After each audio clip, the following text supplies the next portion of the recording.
Di sini, gue bakal bahas apa yang bakal gue lakuin kalau misalnya gue mulai lagi dari nol. Jadi diambil semua uang gue, semua koneksi gue diambil, gue start from zero lagi sekarang, tapi dengan ilmu yang gue punya, gue kira-kira bakal cari duit di opportunity yang mana dan gimana caranya. Ini video ini terinspirasi sebenarnya dari komen-komen kalian. Jadi gue bacain di sini ada beberapa, ada yang nanya, apa yang akan dilakukan jika mulai dari nol? Banyak banget yang nanya gini. Jika di umur sekarang mulai dari nol, gak kenal orang-orang hebat, tapi dengan ilmu lo sekarang, apa yang akan dilakukan? Dan menurut gue ini menarik untuk kita elaborate lebih lanjut dan untuk dibahas lebih lanjut. Di sini jadi gue bakal outline pemikiran gue kalau semuanya tuh diambil dan gue mulai dari nol. Tapi di sini kalian harus lihat video ini sebagai perspektif gue. Jadi mungkin orang yang sama kalian tanya pasti jawabannya beda-beda. Apa industri yang dia mau mulai? Tapi ini kan dengan skill set yang gue punya, apa kira-kira industri yang gue bakal masuk dan gue ibaratnya cari cuannya di mana. Kalian nggak perlu ikut kelas-kelas bisnis atau yang diajarin sama orang. Kalian cukup menonton video ini aja. Gue akan outline ke kalian step by step gimana caranya. Step yang pertama, karena di otak gue ini gue udah punya mindset, gue lumayan ngerti tentang konsep uang. Gue tahu kalau mau gue cepet jadi kayanya, mau 0 ke 100-nya cepat,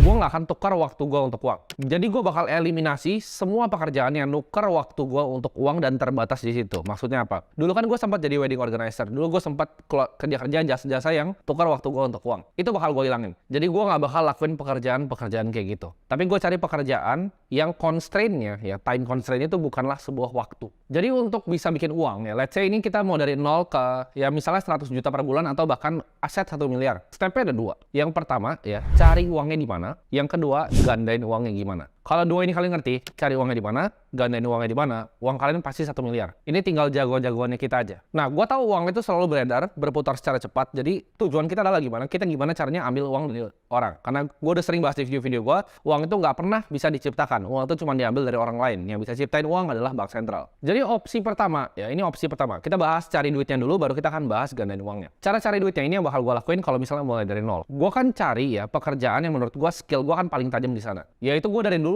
I've always been a good salesman ya. Jadi gue itu adalah seorang sales. Gue pernah jualan properti, gue pernah jualan yang macam-macam. Jadi gue pasti cari pekerjaan yang basisnya sales. Kenapa sales? Orang bakal bilang, aduh nggak mau lah jadi sales nawar-nawarin orang. Tapi sales itu nggak ada time constraint-nya. Kalian nggak digaji proporsi dengan waktu kalian. Tapi kalian digaji berdasarkan result kalian. Dengan skill sales yang gue punya sekarang, gue yakin kalau gue jadi jualan apapun. Lo mau kasih gue jualan apapun. Lo mau jualin gue misalnya water filter kek. Lo mau kasih gue jualan mobil. Lu mau kasih gue jualan properti, pasti laku. Dengan skill yang gue punya sekarang. Nah, jadi gue bakal tanjemin skill persuasi gue. Gimana caranya ngomong sama orang, ya. Karena gue tahu sales is a numbers game. Jadi misalnya, gue tahu tiap kali gue telepon 100 cold call, satu itu beli. Gue tinggal telepon 500 untuk dapat 5. Ya, jadi yang penting kita kerja keras, kita disiplin, telepon terus. Kalau kita tingkatin skill kita, misalnya kita lebih jago persuasinya, lebih jago jualannya ke orang. Orang lebih nyaman sama kita. Mungkin dari 100 bisa 2 yang convert. Jadi kalau mau dapat 10 klien, telepon 500 orang. Sales pokoknya intinya it's a numbers game. Jadi seberapa gigih kita, seberapa disiplin. Jadi uang pertama yang gue actually akan dapetin, gue gak akan kerja yang kayak UMR, gue gak akan kerja yang lain-lain, gue langsung hantam di sales. Karena kalau misalnya gue mau cari kerjaan korporat yang uangnya banyak dengan skill gue, misalnya contohnya investment banking dan lain-lain,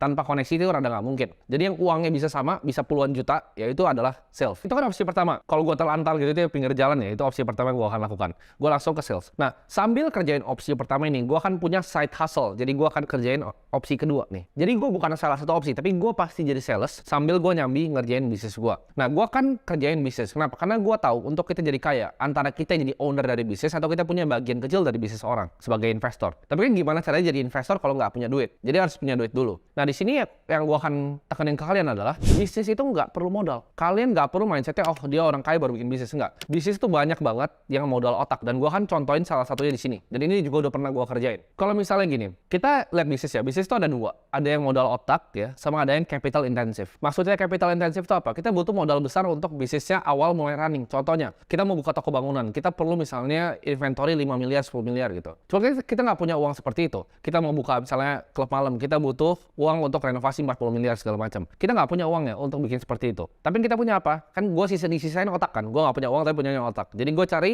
bisnis yang bergerak di bidang jasa. Karena yang gue perlu jual cuman expertise gue atau otak gue. Jadi tinggal diasah. Kalau kalian yang belum punya skillnya tinggal diasah, kalian bisa jualin. Gue nggak akan cari ya bisnis yang jualan barang. Gue nggak akan cari dropshipping. Gue nggak akan cari bisnis yang ibaratnya perlu QC banyak, perlu ngerti accounting yang dalam. Itu gue hindarin bisnis kayak gitu. Karena tujuannya gue masih lapar nih. Gue butuh makan, gue jadi sales, mungkin bisa 10-20 juta langsung per bulan. Habis itu gue langsung mulai bikin untuk bisnis service ini. Nah, tapi pertanyaan service di mana?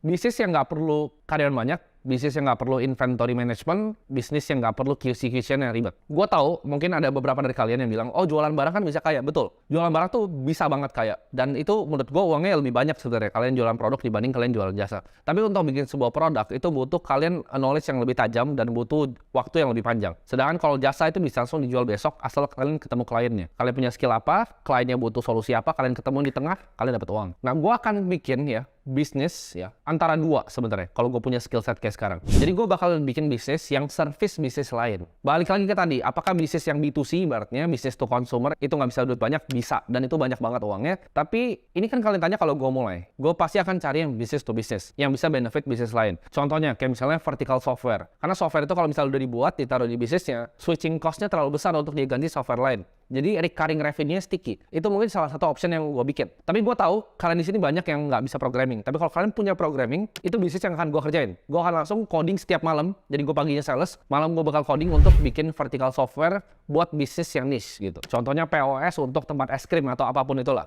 Jadi gue cari yang niche tapi vertical software. Kalau horizontal tuh kayak Excel tuh. Microsoft Excel tuh horizontal dipakai semuanya. Tapi gue bakal cari yang vertical. Jadi satu industri doang dan very sticky. Habis itu gue cari untuk exit untuk jual bisnisnya. Dan ini menurut gue yang lebih menarik untuk kalian. Karena yang pertama tadi itu butuh skill set yang dalam banget di programming. Kalian mungkin banyak yang nggak bisa. Jadi kalian lebih banyak pasti ke opsi yang selanjutnya. Yaitu gue akan bikin sebenarnya marketing agency. Nah, kalian dapat gambaran nggak? Pertama gue suruh kalian jadi sales. Kedua gue suruh kalian bikin marketing agency. Kenapa? Gue selalu ngajarin orang yang butuh uang ya. Misalnya lu BU nih, cara paling gampang untuk bikin uang adalah bikin uang untuk orang lain. Maksudnya apa? Kalau misalnya lu jadi sales nih, lu jadi sales dan lu penjual terbaik bulan ini. Lu datang ke kantor, lu naikin kaki di atas meja, ya lu tumpahin kopi. Menurut lu bakal dipecat atau nggak? Sama bos lu. Lu top sales of the month. Jawabannya nggak akan. Lu nggak akan dipecat, lu nggak akan digubris. Kenapa? Karena lu bring in money. Mau sikap lu kayak tai di perusahaan, tapi lu sales paling jago di perusahaannya. Ya. Satu, lu bisa ngejual kayak 10 orang gitu. Lu nggak akan pernah dipecat. Lu akan disayang sama bos lu. Karena lu bring in duit. Lu ujung tombaknya perusahaan.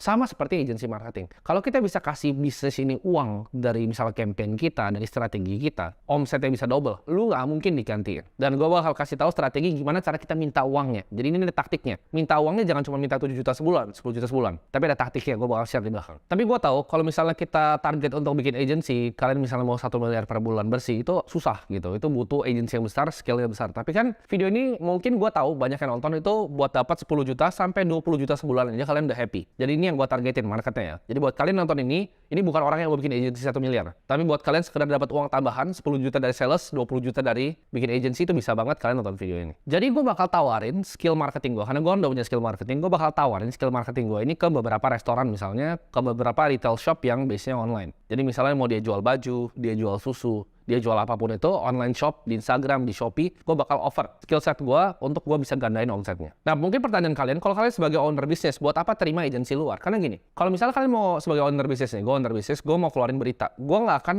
hire PR in-house. Kenapa? Karena gue butuh bayar BPJS dia, gue perlu bayar pesangon kalau pecat dia segala macam, gue perlu ada tempat buat dia kerja. Sedangkan, kalau gue sebagai owner bisnis, gue mau keluarin berita, gampang, gue hire dia PR agency. Ya, gue bayar berapa puluh juta, selesai, beres. Jadi caranya gitu. Business owner tuh banyak kerjaannya dan sibuk. Kalau kalian bisa bantu selesaiin solusi mereka, yang mereka nggak perlu hire in-house, mereka kan pakai kalian. Jadi simpelnya, agency itu adalah kita offer service ke bisnis yang butuh. Nah, di sini stage ini kalian nggak perlu pusing untuk mikirin PT-nya gimana, CV-nya gimana, nanti dulu. Yang penting uang tuh masuk dulu ya. Uang masuk dulu, urus itu gampang, bisa belakangan. Nah, sekarang pertanyaannya, oke, agency marketing. Kan kita tahu, kita kira-kira tawarin misalnya ke retail shop. Ini yang gue pikir ya, kan kalian tanyanya apa yang akan gue lakukan. Yang gue pikir adalah gue akan cari misalnya yang online shop, karena itu menurut gue lebih gampang gue scalingnya, dengan advertising gampang gue scale. Pertanyaannya sekarang bikin agency apa? Agency kan ada banyak. Marketing agency itu udah luas banget ya. Mungkin dari teman-teman ada yang nawarin misalnya, oh bikin agency untuk jasa desain feed Instagram dan lain-lain. Ada banyak, misalnya agency bikin video lah, agency apa lah. Itu menurut gue semuanya nggak penting. Kenapa? Karena anak SD lu kasih Canva itu pasti bisa bikin feed Instagram.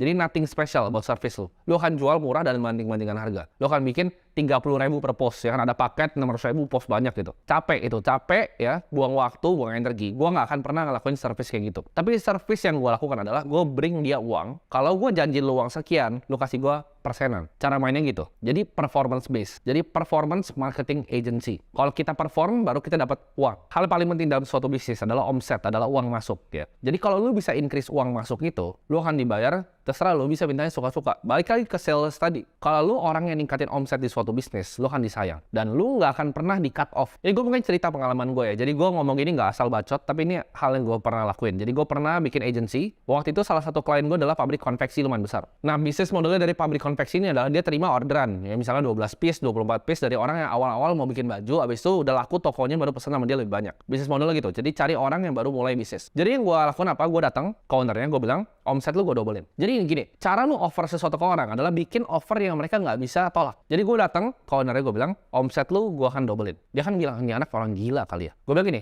lu nggak perlu bayar gue. Lu nggak perlu bayar gue. Gue datang, gue bilang, gue dobelin omset lu. Nggak perlu gue dibayar, tapi kalau omset lu double, gue minta 10%. Menurut lu dia bakal bilang apa? Ya iyalah, ini mungkin anak orang gila, mungkin nggak akan kejadian juga, cuman gue nggak keluar duit juga. Jadi waktu itu dari gue kerja yang lain, advertising pertama itu gue yang tombokin. Jadi gue pakai video sendiri, gue rekam set gitu kan, gue bikin b-roll gitu ala-ala tentang pabriknya. Habis itu gue tulis tuh pakai copywriting. Ya jadi itu skill lagi tuh, skill yang gue punya copywriting. Gue tulis buat kalian yang punya online shop baju bisa bikin di pabrik ini. Sesimpel itu. Terus ada WhatsApp gitu. Jadi dari situ gue tembak iklannya, gue pakai targetingnya yang jelas. Apa yang terjadi? Dia dari 2 yang ngechat sehari, 40 yang ngechat sehari. Omsetnya 3 kali. Dan gue minta 10% dari omsetnya yang naik itu. Ya. Gede nggak? Gede, puluhan juta. Jadi cara kerjanya gitu. Dibanding gue minta 5 juta di awal, gue kerjain service-nya. Itu kemungkinan tolaknya gede. Ibaratnya lu belum deliver apa-apa, ya kan? Lu belum buktiin value lu ke owner-nya, lu udah minta duit. Lu minta retainer kayak gitu, pasti ditolak. Jadi mintanya performance based. Jadi dari omset dia, lu minta berapa persen, tapi kalau lu berhasil dobelin atau 3 kaliin. Dan menurut gue kayak gitu gampang. Kalau kalian ngerti skill-nya. Tapi kan ini balik lagi, ini skill yang gue udah punya gitu. Jadi gue kalau kayak gitu, udah pasti cepat banget. Orang gue udah biasa dulu di perusahaan lama gue,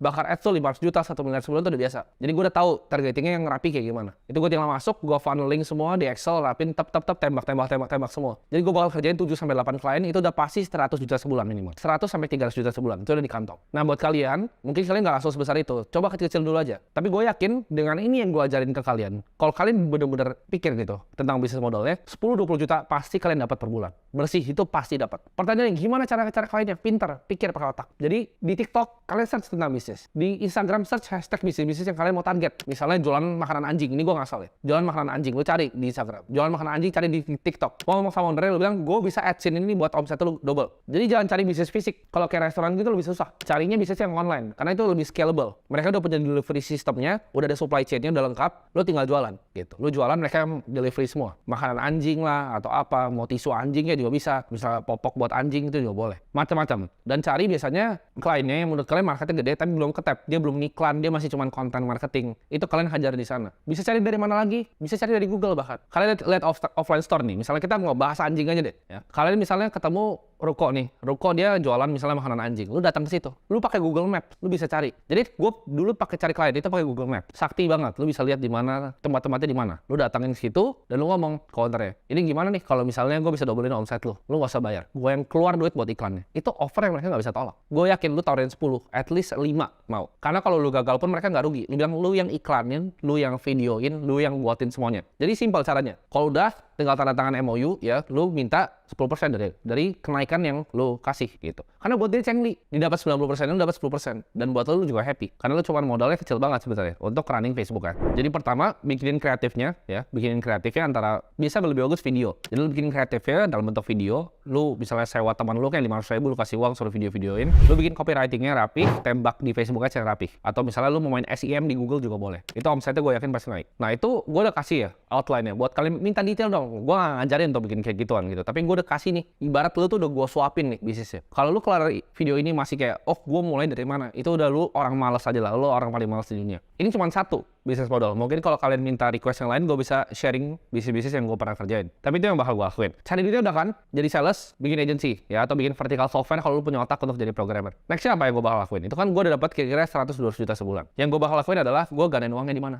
Kita lihat kan based on tahun ini. Kalian lihat saya tahun ini ngomongnya. Ini bukan 10 tahun lalu, bukan historical. Gue nggak boleh pakai data historical, gue harus pakai data yang ke depan. Gue gandain uangnya di mana pertanyaannya? Gue udah punya cash flow segitu, tumpukin cash flow di mana? Jadi cara jadi kaya simple ya. Pendapatan berapa, pengeluarannya berapa, sisanya itu savingnya itu kalian hajar terus di investasi. Nah, gue bakal investasi di kripto. Kenapa? Karena gue lihat kripto ini bakal cuma turun di misalnya dalam beberapa bulan ke depan. Kripto itu bakal turun. Kenapa? Karena Federal Reserve itu pasti akan naikin interest rate-nya. Kalau kita lihat ya, kalau The Fed ini masih belum mau pivot dari hawkish ke dovish, belum ada tanda-tandanya, ini kita masih bisa hajar-hajar di aset kelas yang risky yang diskon gitu. Kita bisa beli juga mungkin kalau di saat-saat kayak ini gue beli saham-saham bank kali ya. Karena bank-bank di Indonesia net interest margin-nya kayak Bank BRI itu tinggi banget, hampir 6-8%. Sedangkan Bank of America itu cuma 2,%. Jadi gue bakal cari mungkin saham bank ya, karena emang marginnya tinggi banget. Dan gue mungkin sikat di kripto seperti Bitcoin dan Ethereum. Karena Bitcoin nanti 2025 dia bakal halving, dia mungkin masih naik 2,5-3 kali lagi. Jadi uang gue tuh ratusan juta gue tumpukin semua ke mungkin 3 itu. Jadi gue beli saham bank ya, gue beli Bitcoin, gue beli Ethereum. Jadi 3 itu gue tumpukin terus uangnya. Itu menurut gue dalam 3 tahun, 4 tahun itu uangnya bakal double ya. Minimal banget double. Jadi misalnya 100 juta sebulan, setahun gue bisa dapat 1,2 M, minimal duit gue by the end of 2025 tuh bisa lumayan gede gitu, bisa 3-4 miliar. Jadi itu strateginya kalau misalnya gue mulai dari nol, apa yang gue bakal lakuin ya. Jadi simpel banget, jadi sales ya, jualan apapun itu bisa 5-10 juta. Uang itu gue pakai untuk modalin nawarin tadi advertising awalnya. Jadi gue bakal dapat sekitar mungkin ya 50-100 juta dari sini. Uangnya gue tumpukin di saham perbankan, di kripto seperti Bitcoin dan Ethereum. Tapi kalau kalian mau lebih gandain lebih cepat lagi ya, kita cari yang lebih small cap. Mungkin saham-sahamnya kalian cari yang lebih cyclical, atau di kripto kalian cari yang lebih small cap. Tapi gue harus cari yang paling agresif, karena gue nggak bakal tabung di deposito. Karena ini uang gue masih kecil, masih cuma 100 juta. Hilang semua juga tinggal bikin lagi bulan depan ya. Jadi di saat uang kecil, kita justru harus sangat-sangat konsentrasi dan agresif ya. Jadi jangan disebar, jangan di deposito, jangan di obligasi. Ambil langsung yang risk curve-nya paling tinggi. Saham, kripto, alternatif aset, private equity, venture capital. Hajaran di yang paling high risk. Kenapa? Karena itu namanya Kelly Criterion Betting System. Jadi ini gue belajar dari sistem judi sebenarnya. Dimana kalau kita punya suatu bet dengan probability yang lumayan tinggi, kita betnya lumayan besar dari bankroll kita, bisa sampai 50%. Jadi yang kita lakukan adalah kita bet di aset yang kita yakin dan dikonsentrasiin. Jadi single concentrated asset position, antara misalnya kripto semua atau misalnya saham small cap semua. Jadi yang benar-benar agresif, yang bisa misalnya double atau 3 kali. Jangan cari 7-8% per tahun, itu nggak bakal bisa jadi kaya. Tapi cari yang lebih tinggi. Tapi balik lagi, ini kalau apa yang gue bakal lakuin belum tentu cocok sama kalian, karena profil resiko gue tinggi. Tapi dengan ilmu yang gue tahu, gue akan hajar terus sampai mungkin 15-20 miliar baru mulai diversifikasi. Tapi kalau uang gue masih 1 M, 2 M itu gue bakal hajarin terus. Beli 1, beli 2. Kenapa? Karena kalau lu beli 10 ya, 1 naik misalnya 5% itu cuma kecil dapatnya. Sama di kripto, lu beli 10 kripto, naik kecil-kecil gitu, itu nggak kerasa. Tapi kalau hajarnya 1, yakin naik double, porto kalian langsung double gitu. Dan jangan hilang duit. Gue invest di high risk, tapi bukan yang kemungkinan hilang duit. Jadi gue bakal lakuin due diligence yang dalam. Tiap malam gue bakal liatin tuh, price-nya seperti apa, annual report-nya gimana. Gue bakal fokus untuk bisa gandain uang gue. Karena gue nggak mau uangnya hilang. Kita harus investasi di apa yang kita tahu. Kalau gue nggak ngerti tentang kripto, kalian nonton ini, kripto nggak ngerti, nggak usah. Cari apa yang kalian ngerti, tapi cari yang paling agresifnya. Misal lu ngerti di saham, cari yang paling agresifnya di saham. Saham cyclical lagi koreksi, hajar yang bisa dalam. Jadi itu step by step yang gue akan lakuin. Cari income-nya dan gandain uangnya. Gue yakin kok, kalau misal diambil semua koneksi gue, diambil semua uang gue bisa balikin semuanya dalam setahun. Karena itu ilmu, ya. Itu semua ilmu. Gue tuh gak ketakutan. Gue bukan kayak karyawan yang nabung, takut kalau tabungan diambil semua. Gue jujur, tabungan gue diambil semua, ambil semuanya. Gue yakin gue bisa bikin balik lagi semua by tahun depan. Karena ilmu yang gue punya di sini, informasi di sini itu berbeda. Gue udah ngerti cara kerja gamenya. Karena uang itu adalah sebuah game. Ibaratnya semua game itu bisa dimenangin. Dan ada cara mainnya, ada aturannya, dan ada trik. Nah ini mungkin terakhir sebelum gue tutup, ya. Gue kasih kalian rule paling penting, yaitu rule 72. Kalau misalnya 72 dibagi persentase asetnya, return asetnya, itu berapa tahun uang lu bakal double. Jadi the golden number is 24%. Target portofolio gue tuh 24% per tahun. Karena tiap 3 tahun uang gue double. Jadi gue nggak ngincar 50, gue nggak ngincar 100. Gue ngincarnya spesifik di 24%. Susah nggak? Sangat amat susah. Karena Warren Buffett dia 20. Tapi gue udah tracking historical 89 tahun. Gue di pasar modal dan capital market, gue berhasil 30% lebih ya. Tapi nggak tahu ke depannya. Bisa aja turun, bisa 10, bisa 15. Tapi target gue semoga itu bisa di 24. Jadi tiap 3 tahun uangnya double. Tumbuk dari cash flow, uangnya double 3 tahun. Tumbuk double. Karena money is a double game. Uang itu adalah game, seberapa cepat lu bisa double uang lu. Semoga bermanfaat untuk kalian yang baru mulai usaha atau baru mulai investasi.